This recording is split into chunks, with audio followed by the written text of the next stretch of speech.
Right, well, thanks very much. Thanks very much, colleagues, for the chance to have a chat. For those who don't know, I know Steve Collins is there, and Steve will know it well because he lived in Flint for a bit a while back. But the Delyn constituency covers Flint, Mold, Holywell, right up the coast, up to as far as Prestatyn and all the sort of Clwydian hills. So everything you can see from Chester up the coast in North Wales is Delyn constituency. And Delyn was formed in 1983 from two constituencies, Flint East, which had always been Labour since 1945, and Flint West, which had always been a Tory constituency all that time as well. And what I really wanted to do today was to try and have a sort of conversation rather than me talking a lot at you about what I think has happened, but also to try and look at some of the changes that have happened over the last few years. Because quite frankly, as Dave said, I was MP for Delyn from 1992 to 2019, but I lost in 2019, and I want to know the reasons why. I want to know the reasons why you won in Chester, and I want to know the reasons what we need to do as a Labour Party in order to get back in government. Because quite frankly, I quite like Labour governments. My mum's 87 last week. She wouldn't have been alive without the National Health Service and the Labour government in 1945 creating that National Health Service, because she can still tell me of times when the doctor came to the house and she had to pay for the doctor or not pay for the doctor. And the operation she had, and she wouldn't mind me saying this, to remove her lung because of tuberculosis, age 17, in 1948, wouldn't have happened without the National Health Service paying for it. So I quite like Labour governments to doing that.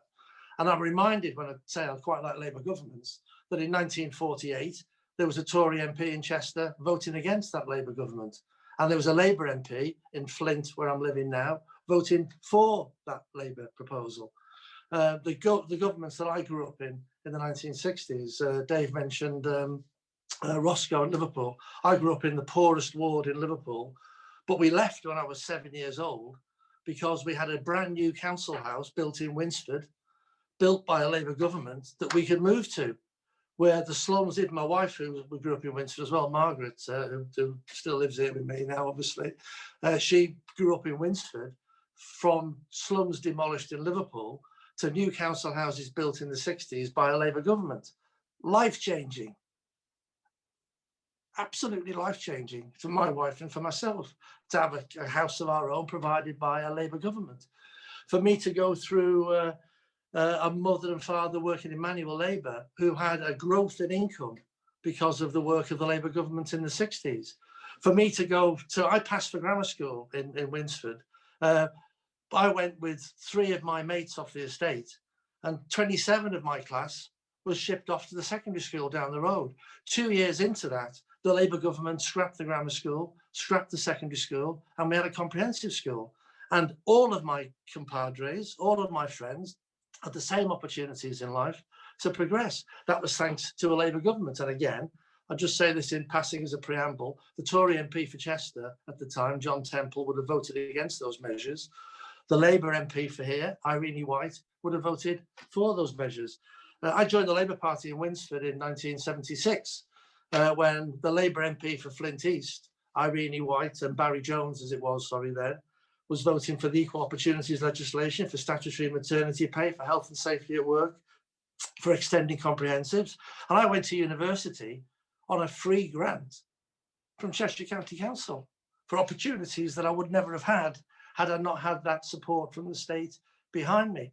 And those things have made a difference to my life, the Labour Party in practice. And again, I say this just for a preamble, that the Tory MP for Chester then, Peter Morrison and John Temple in those periods of time, would have been voting against those proposals, and the Labour MP for here, Irene White, would have been voting for them.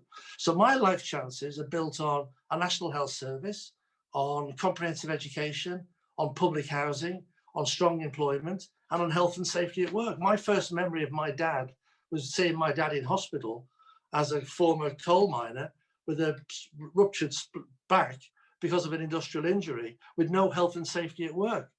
In the 1970s, Labour governments passed health and safety at work to make people have decent conditions so that the type of industrial injuries that happened to my dad would not have happened to future people. I say that because, again, you've had a Tory MP in that period. We had a Labour MP. When I was in the period 83 to 92, the Delyn constituency was formed. We had Mrs. Thatcher's government, possibly. I'm not quite sure.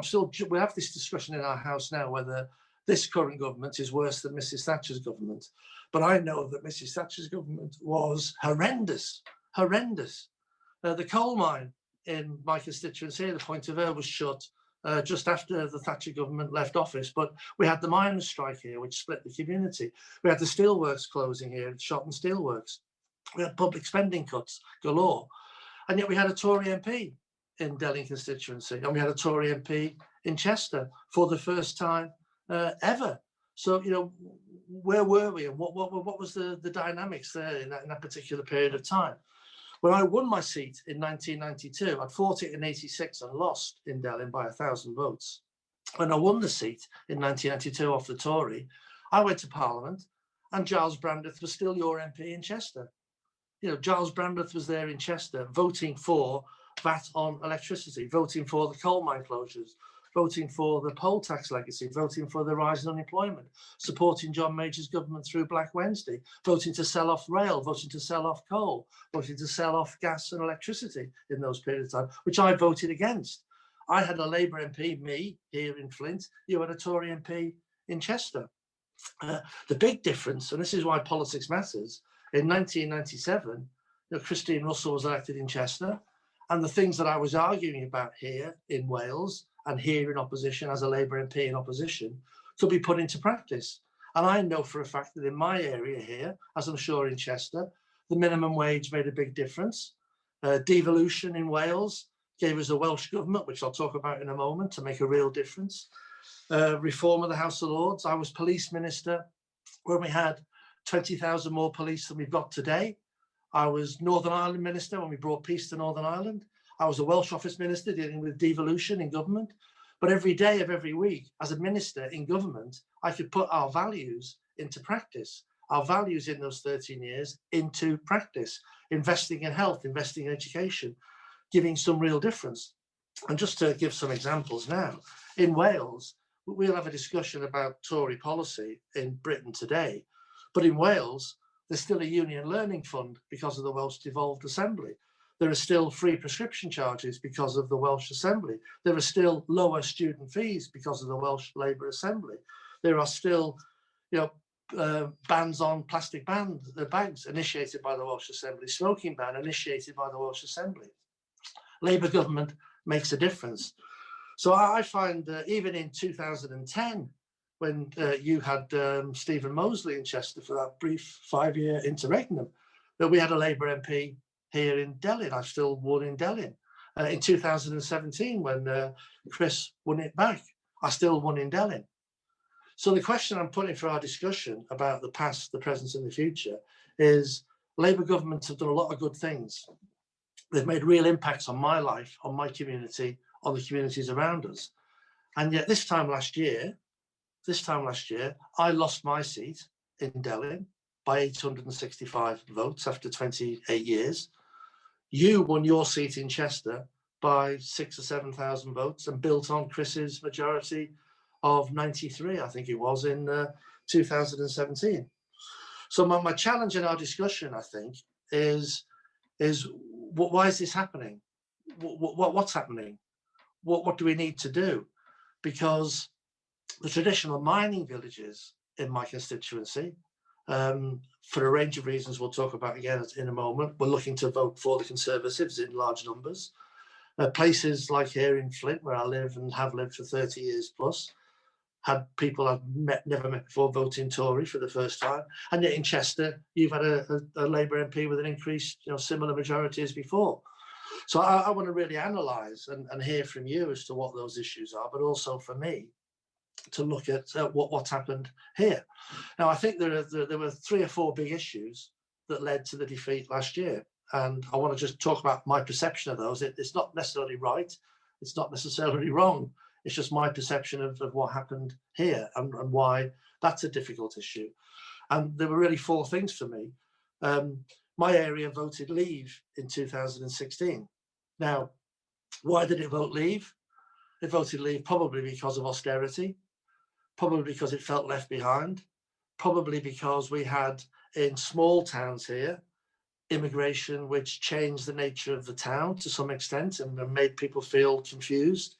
It had alienation from some of the big factory decisions that were being taken of reducing wages, of poor housing, and issues that were really impacting on people's lives. And for whatever reason, people fell to the trap of blaming the European community, voted leave. Now, I went into the 2017 election and said that I'd respect the referendum, but I wasn't going to just sell out for everything because we have to see what comes of it. And we've had 2 years of discussion. In the last 2 years before the general election last year, I voted to give a referendum on the results. I voted to ensure we had no deal. I voted to make sure we had basic standards. None of those things mattered. And we careered into an election whereby Boris said, let's get Brexit done. And in my area, I met lifelong Labour voters saying, I'm voting Tory because I want to get Brexit done. Now, one of the challenges for us is how do we rebuild that base in the future now that we're post that and now we're a year on.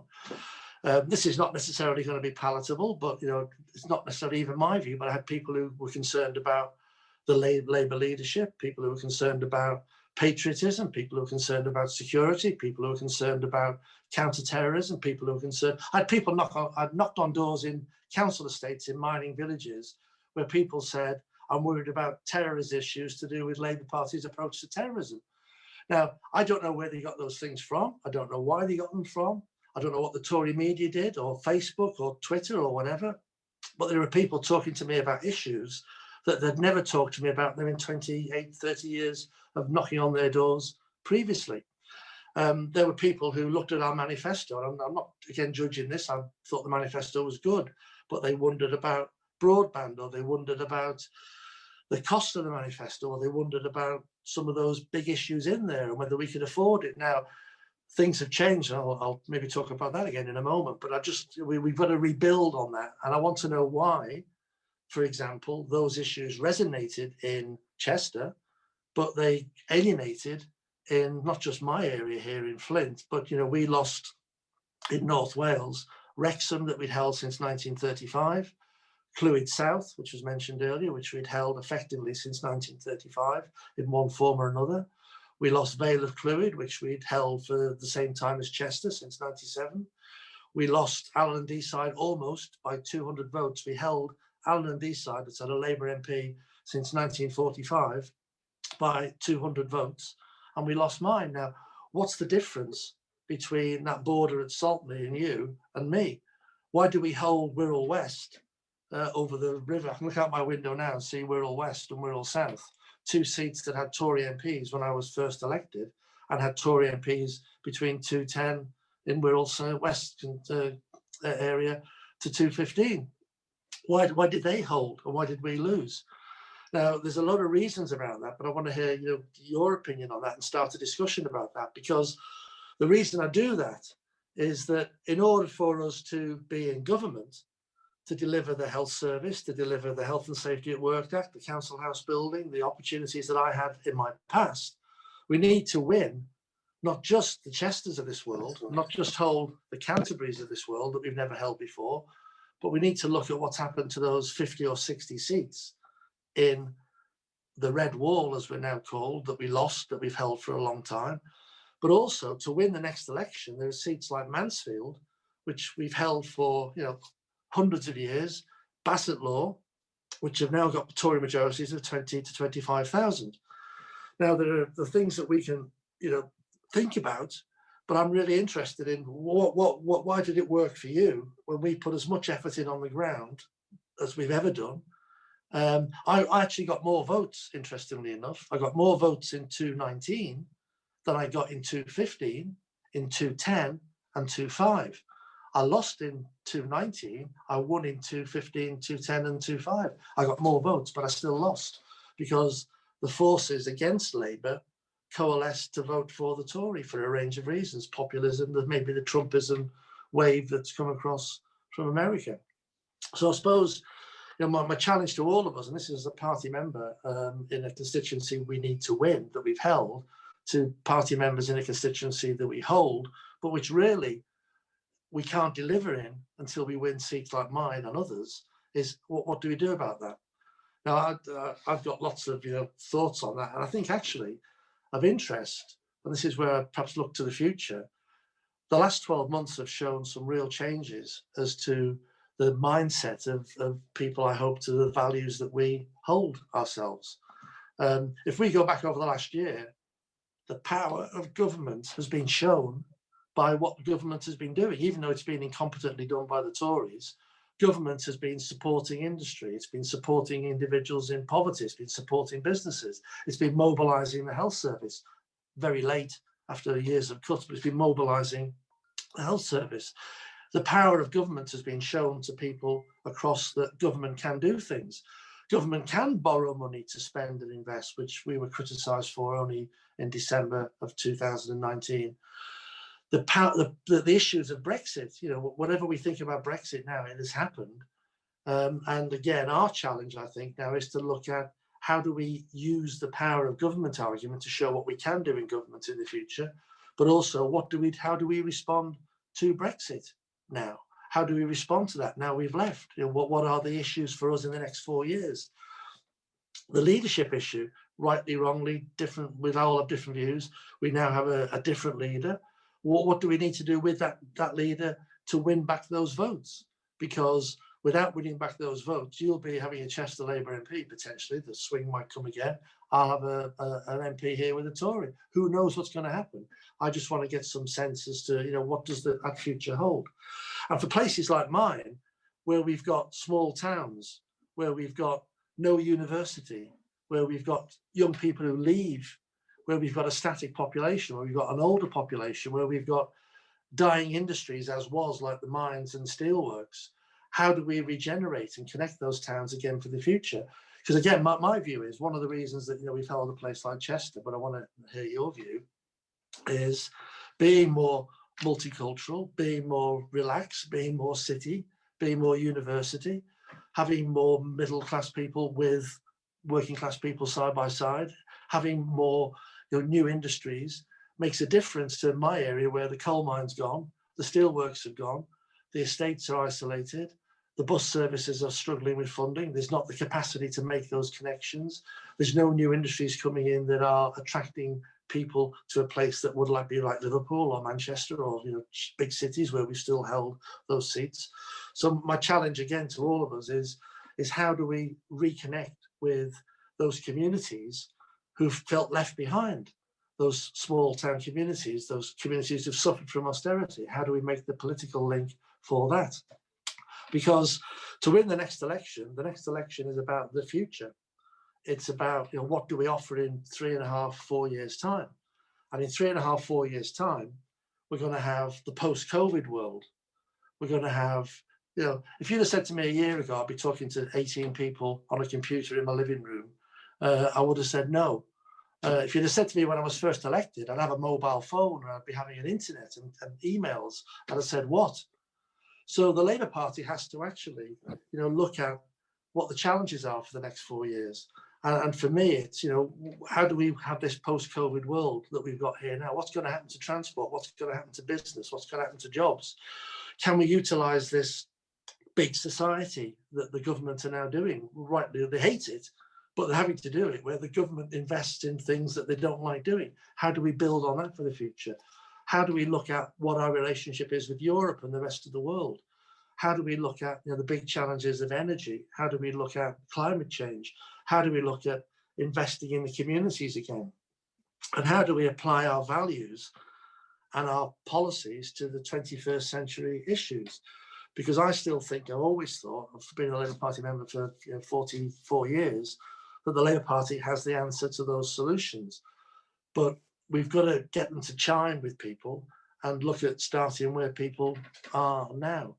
So I don't know if that's what you wanted, Dave, but I mean, what I was trying to do was just to sort of say, for me, I hate being not out of Parliament, that's the way it goes, but I hate being in opposition. I hate having a Tory MP, watching him vote on things I wouldn't voted for. I hate the smallness of Brexit. I hate the smallness of a government that hates the power of government. I hate the fact that they're going to, look at changing health and safety and all range of issues B technology this week on, near knock nose and the sort of reducing environmental legislation on the environment. I hate all of those things, but I'm powerless to do them because we've lost an election. So my challenge is, why did we have a Tory MP in Chester from 1945 to 1997 voting against all the things that made my life so different? Because Labour MPs did it here. And why have I now got a Tory MP and you've got a Labour one? And what can we do to make that difference? Because without you and me, and also the 50, 60, 100 seats we need to win, whether it's Keir Starmer or Jeremy Corbyn or anybody else, we're going to be in opposition. So my challenge to us is for you to look at what we can do to make that difference. And the big chance for you is in May of this year, because right over the border, if we do have elections in May this year, we've got 5 seats within 10 miles of Chester that have now got Tory MPs that have Labour members of the Welsh Government and Welsh Parliament. And those 5 seats are seats that could go to the Tories and then would deprive us, the only bastion we've got against the Tory government that's given us lower student fees, free parking, smoking ban, NHS investment, union learning fund, no prescription charges, educational maintenance allowance, still in Wales because of the Labour government. So my challenge again is, how can we help with each other? For me to help you hold Cheshire West and Chester when the council elections come in due course, but for you to help us hold the Assembly and the Parliament in Wales, because we can do great things here for the Labour Party and can show how Labour can make a difference on the ground here.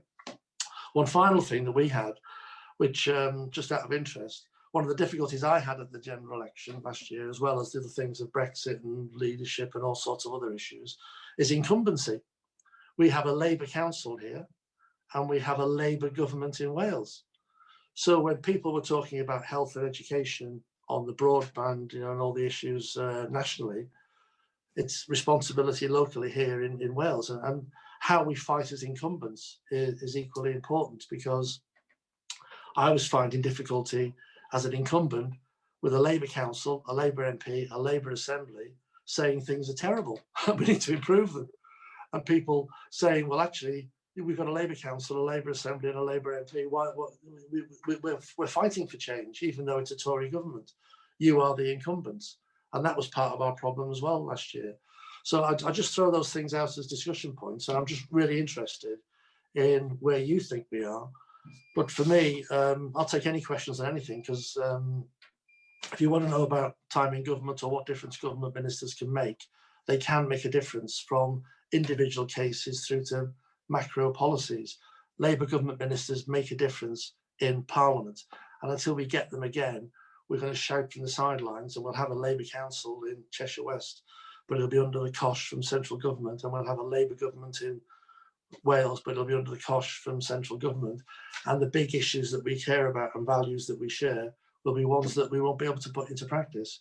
So my challenge is, how do we ensure that where you are now is where we are in the future, having been reversed for the past 35 years? That's fine. That's great. What I want to do then, David, all right, is I would like to bring someone else in here.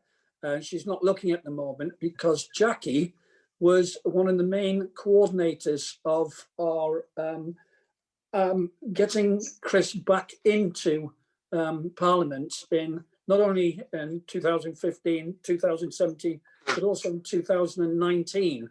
And I'd like Jackie to just answer some of the questions which you've put to us and what we do in Chester, and then we can go on to a few more things.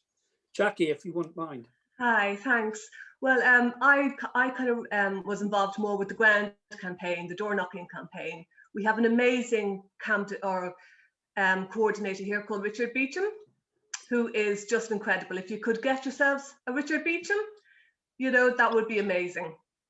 But we win in Chester, I think, because we treat it as a marginal. We always treat it as a marginal.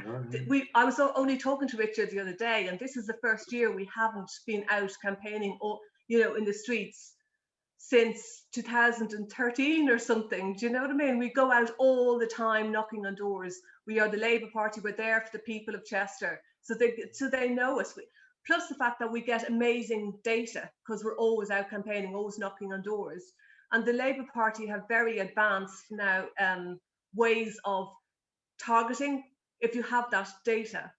And we use all that. And Richard even improves on it. But even if you don't have a Richard, you can use all that. And that really helps us, because then when it comes up to election, we know where we have to target.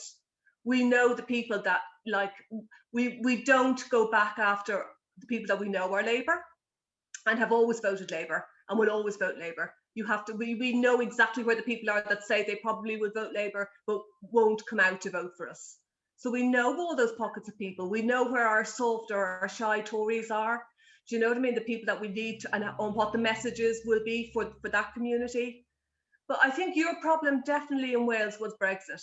We had a huge thing about Brexit here as well. But we have differences in our communities here. Every area in Chester is quite different. So it's very interesting, so Jackie. I mean, sorry, I've just turned my video off. Sorry about that. It's very interesting. I mean, we've had a very good, strong ground operation. We actually had the highest level of voter contact in my patch in the whole of Wales. But the problems were, I was knocking on doors of people with Airbus shirts on who were voting Brexit, and in a company that has, you know, a German, Spanish, French, British plane. We were meeting with people who, you know, and again, it's interesting. There are people who work at Vauxhall and Ellesmere Port, or who work at Airbus, or who work at some of the banking organisations in Chester, and we're not quite sure why, but there seemed to be a sort of, you know, why have Wirral South and Ellesmere Port had the same people, but a different view. It's very odd on the ground here, because the Brexit thing was very big. I mean, if someone comes along and says, get Brexit done, and when I, as an MP, for reasons that I know I wanted to do, for the sensible things I wanted to do, tried to vote to mitigate against that Brexit or put things in place, we were targeted very differently than perhaps other people in other parts of England were. Can I bring in? Terrible. Yeah. Can I bring in John, who's the secretary of Chester CLP, David, and John's been very much involved in a great deal of electioneering, and he's got his own views on why we win in Chester. John. Yeah, well, I wouldn't say that I've got the answer to this, but I've given it a lot of thought, and, you know, rather like David, you know, I mean, we're very much of a mind. I've done some work on this, and so has Richard Beecham. It's a difficult thing to pin down, really. I mean, I think one of the most significant comments I heard was at the 2019 count, when there was a rumour going around at one stage that the Labour majority was only 1,000. As David says, it was over 6,000 in reality. But I heard one of the Tories saying, Labour, they've thrown everything at it in Chester, and they've only got a majority of 1,000. You know, we'll get them next time. You know, and I thought that was interesting. You know, the Tories had noticed that we've thrown everything at it, and I mean, there were 250 placards up in gardens, you know, all over the city and things like that. We had pub meet. You know, Chris Matheson had meetings in pubs and village halls and all sorts of things. What else happened? Can't remember, but, you know, we did throw everything at it. I mean, I tend to think it's just the whole package, I think. I mean, I think on election day, there were, in 2019, there were 120 people signed in the rooms. And I think there were more. I think there was probably another 30 who didn't sign in. So, you know, we might have had 150 on the streets. I think another crucial thing was having a campaign centre. I mean, I don't know whether other places where there were problems had this, but you know, I was saying, you know, at the start of the campaign, do we really need a campaign centre? You know, we can just meet on street corners for canvassing and all that. You know, it's much easier. But I think a campaign centre is very important, because it gets an atmosphere going. You know, there was a real buzz about the place, you know, morning, noon and night for month or 5 weeks or whatever it was. That's another thing. I mean, there's probably other things as well. It's interesting. I mean, we used we had a campaign centre in Flint, but for example, my constituency is 25 miles long by 20 miles wide. The biggest town is Flint, which is about 12,500 people. Holywell is 6,000 people. Mould is 8,000-9,000 people, and then we've got little villages of 1,000 each. Now I've held surgeries in every village. I've held events all over the place. We've kept all those activities, but I think for me there's a political challenge for us. For whatever reason, people were attracted to Brexit, as Jackie mentioned, and that was a definitive point here. People were concerned about a range of policy issues that we can go into and talk about. But also there's a long-term 10-year alienation that we didn't quite capture on some of the austerity issues that I think hit smaller towns, rural areas, perhaps even harder than they do cities. The bigger cities, certainly Liverpool and Manchester and Sheffield and other places as well, because that isolation means that there isn't the capacity to build the level of services that you want. But I think what I was trying to say is in terms of our next election, we've got to try and make an offer that appeals to the city, but also looks at some of these bigger issues. And the world has moved on. So the Brexit debate will not be about whether we are for or against being in the European Union. It will be about what do we want to do about better and closer relationships? Which bits do we want to try and come back? And big decisions for us, do we want to try and come back? And how do we want to try and come back? There'll be big issues about post-COVID and the change that we've got just in front of us on our screens now, about travel, about work, about homework. There's going to be an older population, and bigger challenges for an older population. My mum, I was talking about earlier, 87, still lives in Winsford. Social care now for her is starting to become an issue, and that growing number of people on social care is going to be a bigger issue in the future. How the health service develops, how education develops, what the climate change issues are. So I think, again, for us, we've got to try and get some value-based discussion that builds a base in Chester, but also reconnects with those places like mine that we've lost a year ago. Could I just ask David whether he thinks that we in Chester can help the seats, over in North Wales that were lost in any way, even if it's just kind of being sympathetic, because I mean we know what it's like to lose. We lost in 2010, as you say, and we picked ourselves up and we generated some kind of campaigning spirit, and we won in 2015. I mean, can our experience be of any help to the North Wales seats? So we've got 5 seats here in North Wales that are currently held by Labour Assembly members in the Welsh Government, which are coterminous with the seats we lost last December. So for us, our fight back starts, and we've had this COVID problem, so it's very difficult to be on the doorstep and talking to people when we got COVID. But our challenge starts potentially on May the 6th of this year. It might be put back to June or July or November, who knows, but potentially at the moment it's still on May the 6th this year. So we have to hold the 5 seats that we lost a year ago as our first fight back, because if we lose those as well, we're losing. I know, as being an MP again, having been an MP, I would meet with hundreds of people during the course of the month. I would write to thousands of people during the course of the month. I would be engaged with people all the time. And now I'm not an MP, whether I'm the candidate or not doesn't matter, but now I'm not an MP. We haven't got that level of engagement that we had even as a party beforehand, because I could, if you wrote to me about fur farming a year ago, I could write to you back about fur farming and keep you updated a year later. I could do it on every issue. I could go to your social event. I can go to your community group event, your coffee morning. Now that has been removed, and if we lose that again in May with the Assembly members being defeated, that will take us out completely. We've got an all-out council election in a year's May's time, and we still hold the council now by 1 vote. What I'd like to do, I'd like to move on, if you wouldn't mind, David, because we talked about the past and the present talking about the last election and how we won Chester and what we've done. I'd really like to talk about the present at this present moment in time. And the way I want to do this, I want to use either of the two councillors, and I'm sorry, guys, that I'm picking on you, Steve, and I'm picking on you, Trish, because you are involved within local government and because you are actually doing things, all right, which are the present.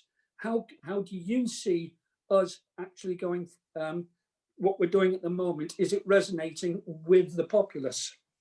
So if either Trish or Steve would like to start, if you don't mind, Steve.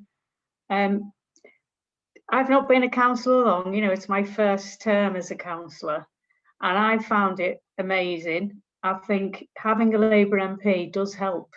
You know, all the things you've just said, David, about access to things. You know, we've gotten into a lot of activities and events and so on because we've got Chris Matheson. He's a very popular MP, and the people in my ward do recognise him as a hard worker, which is something they think is very important. My disappointment is that, as I say, I'm only a what do we call, Steve? Backbenchers. I think when we do things and we struggle to do them because of government cuts, we say, aren't we doing a good job? But we don't say the bit where it's, we would do a better job if, and we do not cite central government as the thing which stops this council doing the things it would really, really want to do. I mean, I do think CWAC does a great job, especially during the pandemic. The amount of support that they've given to people, just anything from putting food on the table to helping them with accommodation. We've cleared our streets of rough sleepers. We've got less rough sleepers now than ever in our authority. And I do think the borough is doing well. We've only got, well, if all the independents and Lib Dems voted and the Green voted against us in council, we would lose the vote. So we are just hanging on. But so far, our policies that we put forward and the ideas that we put forward, the proposals seem to have got the support of the Lib Dem and the Green every time. So, and the independents almost all the time. So that's good that we're holding on. I just think we should tell people that the central government is the thing that holds us back. Yeah. Can I move on to Steve now? Because I know that he's actually put a question on there. Before I move on to Steve, he was born in the same area as you, Dave, you know. The only reason I know that is that he had an absolutely fantastic primary school teacher, didn't you, young Stephen? There's too many Scousers on here, Dave. Yeah, I certainly did. Mr. David Wallace, my school teacher through my primary school. We reconnected when I moved to Chester on a canvassing stall, and it was fantastic. He had a red pen, and I asked him why, and he said he only ever marked in red pen when he was a teacher. And it went back to my school days, and he was my 8 and 9 year old I was when he was my teacher. But in regards of Chester CLP, Chester collectively, the councillors that we've got, all 35 of us, well 34 now unfortunately due to the loss of one, they work as a team. We do communicate across. We have regular meetings, like we've got one tomorrow for 2 hours, where we'll talk about what's happening within our local council in our own areas and what we can do going forward and what issues we've got and how they can be managed. In regards of everything that Trish said, and Sheila and Jackie and John reference all the election nearing we did, all the door knocking we did, we constantly, unfortunately COVID stopping us now, but every week of the year we are out, sun, rain, snow, we door knock, we street stall, we speak to the people and we speak to everyone. We don't just speak to Labour voters, and I think that's what makes a difference when we're on the street. We engage, and even when they abuse us, like at one time we had a gentleman go past who shouted at David when David was running the stall. I think he called us something really offensive, wasn't it? It was very offensive actually, and Dave moved on, made his comment to him the week after, And a week later, I was on my allotment, and he happens to be a fellow allotmenteer, and he was on there, and I was speaking to him face to face. And I told him, "Do you know I'm running for election? I'm going to get your vote." And it was just everywhere. So it doesn't matter where you were. We campaign in the streets, in the shops, everywhere. And as a collective, I think the whole CLP is so active, and it's all about positivity. I don't think if they go low, we go high, no matter whether it's about a politics argument in the, in council. They go low, we go high every time. And I think that massively gains us respect over everything, really. We've only had one major hiccup in my area, and it's bus lanes, and it's all over the press. It's all over Facebook, and we're handling it very well, I think. Like, it was a good example on the local news, the news politics program this week. The lady was out saying it was jam-packed, terrible traffic all the time. The cameras were there with her. The traffic was virtually invisible. So it was like there was no coherence to what they're saying about us. So we're doing a fantastic job. Again, like Trish said, we're backbenchers. If we work as a team together, the full front bench, they're doing a great job. And we just need to have the support of all you guys and everyone else that we speak to. Thanks, Steve, for that. Can I ask Sheila, because I know that she's got to go at 9 o'clock. She's got a question there, which she'd like to ask David. Sheila, would you like to ask your question? You'll have to unmute. Okay, I've put it in the chat, David, but I just, from my perspective, the Welsh Assembly seem to have managed COVID well. I don't know, certainly in terms of how they come over on the media. And I wonder whether you thought this had changed or improved the population's view about Labour, and that this could perhaps rub off, so that both MPs and MPs were actually benefiting from the way that the leader, I can't remember, and Gethin, the way that they have presented and dealt with it may help you in the future. Yeah, it's difficult. I mean, I think they have done a good job, and they're working very hard, and they're trying to anticipate and take decisions in a way that is different to the way Boris is taking decisions. And I said before, I've got longer hair because I've been locked down for 5 weeks, and we haven't been able to leave the house since the end of November, really, effectively. Before that, we had a very much bigger lockdown as well. But the problem we've got, like anything, is that when you take decisions which are difficult, and when the pubs are closed because we've done that, 5 weeks ago, when the businesses are shut, there are people who are very anti the lockdown generally. So it's difficult to judge yet how that's going to play electorally. But what the government in Wales have tried to do is to be honest with people, to try and act as quickly as possible in the interests of people, and to take those decisions, even though there's an election in 3 months' time, 4 months' time here for us, which are difficult decisions, but to try to explain them. And I think we're getting some, it's just difficult to judge generally, because we can't go knocking on doors talking to people like we would do normally. But, some of the Facebook stuff we're seeing, some of the press comments, there's a very anti-Mark Drakeford, our Welsh leader, feeling here. But it's the same as some people have got an anti-Boris feeling for different reasons, because they're taking difficult decisions which are impacting upon their lives. When we've closed schools, when we've closed pubs, when we've closed restaurants, that's parents, teachers, businesses, licensees as well. So those decisions are still, a bit back and forward. But what we try to do is through integrity rather than through indecision and indecisiveness and lack of values, because Boris basically wants to keep a free market open with herd immunity, where we're acting in health interests, taking advice and trying to manage the difficult decisions in the best way we possibly can. Yeah, that's cool. What I'd like to do for the last 10, 15 minutes or so is... Yeah, I've got to go about 9, I'm afraid, Dave. I've got to go about 9, I'm afraid. Right, well, you've got 7 minutes then. You're not going to stay for the quiz, David? I can't, no, unfortunately. I've got to...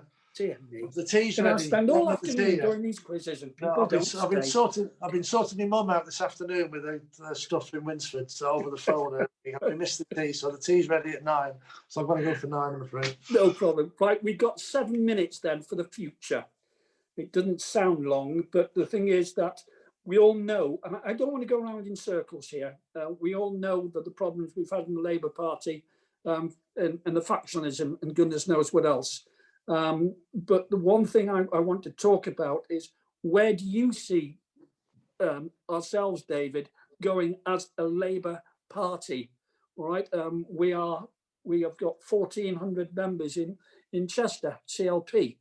There are lots of there are still 450,000 members of the Labour Party. Where are we going, and how can we win? Have you got any views on that? Well, I think you know, wherever we join the Labour Party, we join the Labour Party for a set of values, and I think what we've got to try and do is to look at what those values are and to put them into some practical policy shape for the next election. My values haven't changed. You know, I believe in social equality, fairness, equality of opportunity, justice at work, public spending. I believe in a good state taking activities. I want to take action on a range of issues, and those things I hope bind us together.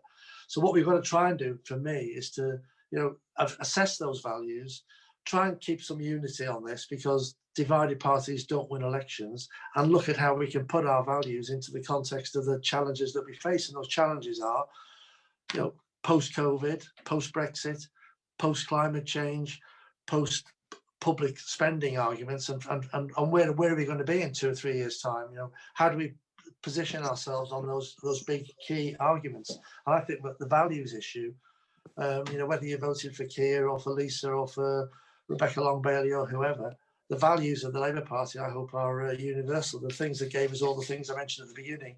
You know, I've been a member of the Labour Party with Jim Callaghan and with Jeremy Corbyn. You can't get two different ends of a stick there. And the values are still, I hope, the same deep down. Yeah. Is there anybody who would like to ask David a question? There are quite a few people who are sitting there mute. I mean that your microphone's not that you are mute. Hello, I don't know, looking at some of you, feathers. Right, what I'll do, I'll leave it there. What I'd like to do, David, is to thank you immensely for your time. All right, and thank you for very much for coming on. As you very well know, we do this every Monday. We have different speakers.